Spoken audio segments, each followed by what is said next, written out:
Hello বন্ধুরা, আজকে থাকছে তোমাদের সাথে টিপস সহ সুশি পিঠা কিভাবে বানায় সেটা টিপস তোমরা ফলো করলে ভালো করে সুশি পিঠা বানাতে পারবে। এবং এখানে আমি কিভাবে সুন্দর সুশি পিঠা হয় সেটাই তোমাদের সাথে শেয়ার করব। আমি মনিকাস রেসিপি অ্যান্ড ব্লগ থেকে। তো আমি 1 কাপ জল দিয়ে 1 বাটি চালের গুঁড়া দিয়ে দিলাম সিদ্ধ জলের মধ্যে। টিপস হলো এই জলটা ভালো করে ফুটিয়ে নিতে হবে। এখানে একটু লবণ দিয়ে দিলাম। এই যে আমার 1 বাটি চালের গুঁড়ায় এই যে কাইটা হয়ে গেছে, ডোটা হয়ে গেছে, দেখতেই পাচ্ছ। আর এখন আমি ভালো করে এই জলের সাথে মিশিয়ে নিয়ে এখন একটু গরম গরম ঢেকে রাখবো।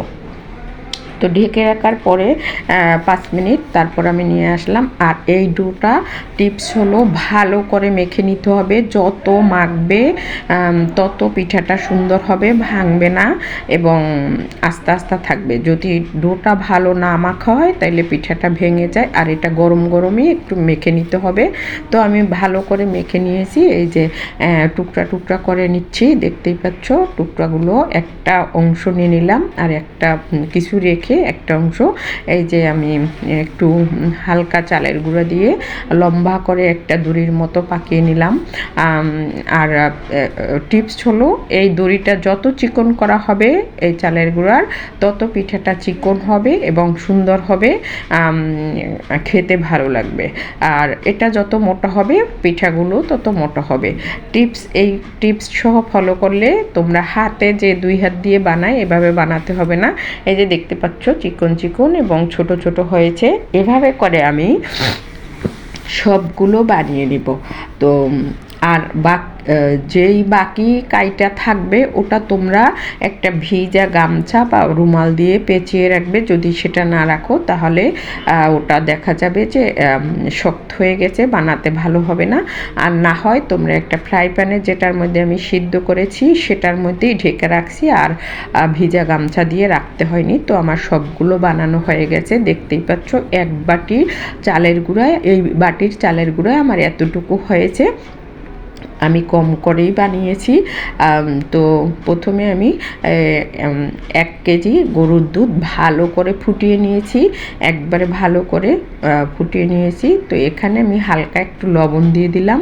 আর পিঠার মধ্যে লবণটা দিলে স্বাদ অনেক ভালো হয়।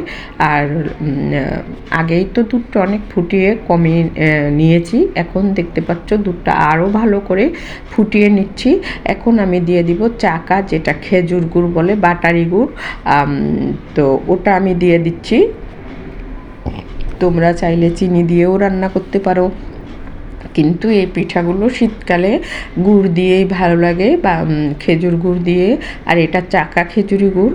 আর এই গুড়টা দিয়ে টিপস হলো এই গুড়টা দিয়ে জালটা বেশি দেওয়া যাবে না, কম জালের মধ্যে গুড়গুলো গলিয়ে নিতে হবে।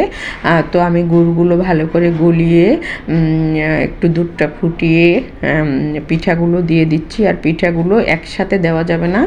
আর চুলার তাপটা কম রাখতে হবে। টিপস হলো চুলার তাপটা কম রাখতে হবে, না হয় পিঠাগুলো দলা দিয়ে যাবে এবং ফেটে যাবে। আস্তে জাল দিয়ে আস্তে আস্তে নাড়া দিয়ে অল্প অল্প করে দিতে হবে, আবার একটু নাড়া দিয়ে অল্প অল্প করে দিতে হবে। একসাথে দিলে এই পিঠাটা দলা পেকে যাবে এবং ফেটে যাবে। চুলার তাপটা এই মুহূর্তে কমই রাখতে হবে। তো আমি প্রায় 3 মিনিটের মতো ফুটিয়ে নিলাম, দেখতেই পাচ্ছ হয়ে গেছে। আর এই পিঠাটা একটু ঝোল ঝোল রাখতে হয়, না হয় চালের গুঁড়ার পিঠা এটা ঘন হয়ে যায়। তো আমার পিঠাগুলো বানানো হয়ে গেছে। টিপস সহ পিঠা একবারেই দেখো, একটা পিঠাও ভাঙেনি আমার, কোনো দলাও পাকায়নি। যেমন পিঠা আস্তে আস্তে তেমনই রয়েছে। আর আমি একটু ঝোল ঝোল রেখেছি। তো আমার ভিডিওটা কেমন লাগলো, চুষি পিঠার টিপস সহ পিঠা, তোমরা জানাবে। যদি ভিডিওটা ভালো লাগে শেয়ার করে রাখবে। সবাই একটু লাইক কমেন্ট করে জানাবে।